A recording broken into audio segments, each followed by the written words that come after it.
राधा और कृष्ण के प्रेम की अनूठी कहानियां तो आपने बहुत सुनी होगी, पर जो हम आज आपको बताने जा रहे हैं वह आपने नहीं सुना होगा।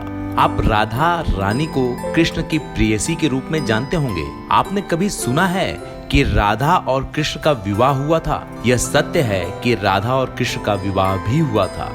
देश की राजधानी दिल्ली से 150 किलोमीटर दूर मथुरा जनपद की माठ तहसील, जहां पर एक घनघोर जंगल के बीच में एक वन है जिसका नाम भांडीर वन है।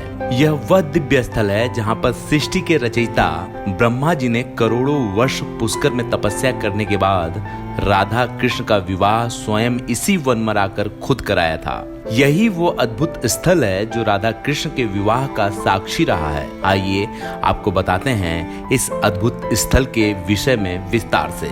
मथुरा की माठ तहसील और इस तहसील में है भांडीर वन। मथुरा से इसकी दूरी 70 किलोमीटर है। हिंदू धार्मिक ग्रंथ ब्रह्म वैवर्त पुराण और गर्ग संहिता के 16वें अध्याय में इस स्थल का विस्तार से वर्णन किया गया है। जब योगीराज श्री कृष्ण 2.5 वर्ष के थे तो एक दिन नंद बाबा उन्हें अपने साथ गाय चराने गोदी में उठाकर इसी भांडीर वन में लाए। तभी अचानक घनघोर घटा चारों तरफ हो गई और अंधेरा छा गया।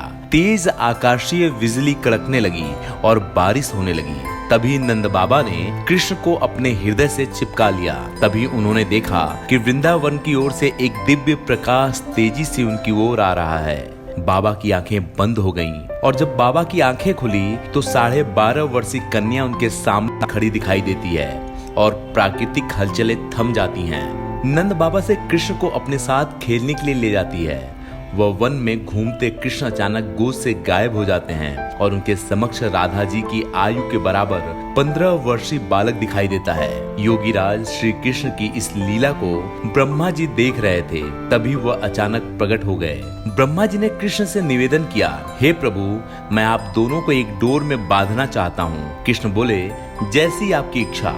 और इसी भांडीर वन में ब्रह्मा जी ने पुरोहित बनकर मंत्रोच्चारण के साथ संपूर्ण विधि विधान से राधा कृष्ण का विवाह कराया था तथा राधा जी का कन्यादान भी लिया। कहते हैं कि वर्तमान में भांडीर वन में जिस वट के पेड़ के नीचे ब्रह्मा जी ने विवाह कराया था उसकी जटाएं इतनी विशालकाय फैली हुई थीं कि इस वट वृक्ष की शाखाओं से बना विवाह मंडप आज भी यहाँ मौजूद है। पूरे व्रज मंडल एवं विश्व भर में राधा जी की मांग में सिंदूर भरते बाल योगीराज कृष्ण की दुर्लभ छवि का यह एकमात्र मंदिर है। यह मंदिर प्राचीन समय से ही यहाँ पर स्थापित है। इस भांडीर वन में योगीराज श्री कृष्ण भगवान ने अनेकों असुरों का संहार किया था। भांडीर वट के पास ही वेणु कूप है। यहाँ श्री कृष्ण अपने वेणु से एक कूप को प्रकट किया।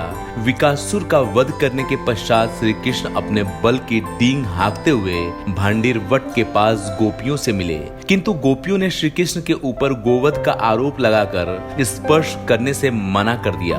कृष्ण ने कहा कि मैंने गोवध नहीं किया बल्कि बछड़े के रूप में एक असुर का वध किया है, किंतु गोपियां कृष्ण के तर्क से सहमत नहीं थीं। तब कृष्ण ने उनसे पवित्र होने का उपाय पूछा।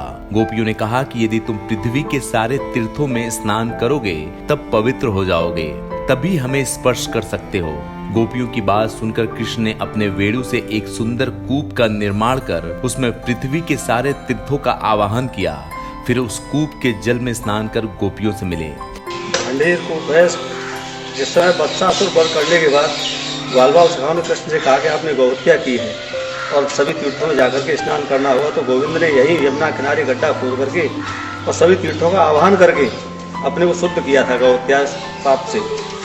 आज भी यहाँ पर हर सोमवती अमावस्या को विशाल मेला लगता है और आज कुएं का जल जो श्याम रंग दिखाई दे रहा है, सोमवती अमावस्या को ऐसा लगता है जैसे नीचे से दूध की धार निकल के आ रही है, बिल्कुल दूधिया रंग हो जाता है। और यहाँ लाखों लोग सोमवती अमावस्या को मनौती बनाने के लिए आते हैं और अंदर में दिखाई दे रहे हैं जो स्वास्तिक चिन्ह है तो उन्हीं मनतियों की निशानी है। लाखों लोग यहाँ पर सोमवती अमावस्या को सुबह से शाम तक मेला चलता रहता है। तो भांडीर कूप का विशेष महत्व मत्स्य पुराण में, तो मत्स्य पुराण और आदि 12 पुराण में तो इसका विशेष बहुत ही वर्णन दिया है।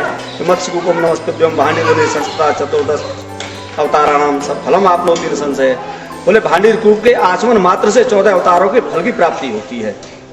ऐसा मत्स्य पुराण में लिखा है कि भांडीर कूप के ऊपर के होकर के कोई पक्षी भी निकल जाए तो उसको मुक्ति मिलती है। जैसे यहाँ भांडीर वट के निकट ही एक वेणुकूप है। उसमें स्नान करने से 64,000 तीर्थों में स्नान करने का फल प्राप्त होता है। आज भी ब्रज की महिलाएं किसी विशेष योग में इस कूप का पूजन करती हैं तथा जिनको संतान उत्पन्न नहीं होती अथवा जिनकी संतानें अकाल मृत्यु को प्राप्त होती हैं, वे यहाँ मनौती करती हैं। इस प्रकार उनकी मनोकामना पूर्ण होती है। मान्यता है कि सोमवती अमावस्या को स्नान किया जाता है। स्नान के बाद वस्त्र वहीं कूप के पास ही छोड़ दिए जाते हैं, जिससे जीवन की हर विपत्ति और दरिद्र समाप्त हो जाते हैं। देश विदेश के कोने कोने से यात्री यहाँ दिव्य स्थल के दर्शन करने के लिए आते हैं। ऐसी तमाम कहानियां हमारे पास हैं, जिसके विजुअल भी हमारे पास हैं। हम आपके लिए लेकर आते रहेंगे, लेकिन उसके लिए जरूरत है कि आप हमें सब्सक्राइब कर, लाइक कर, कमेंट कर हम ये बताएं कि आपको हमारा वीडियो कैसा लगता है, ताकि हम आपके लिए वीडियो बनाते रहें। आप हमारे चैनल को जैसे ही सब्सक्राइब करेंगे, आप सीधे तौर पर हमसे जुड़ जाएंगे और आपको हमारी हर अपडेट, हर वीडियो मिलती रहेगी।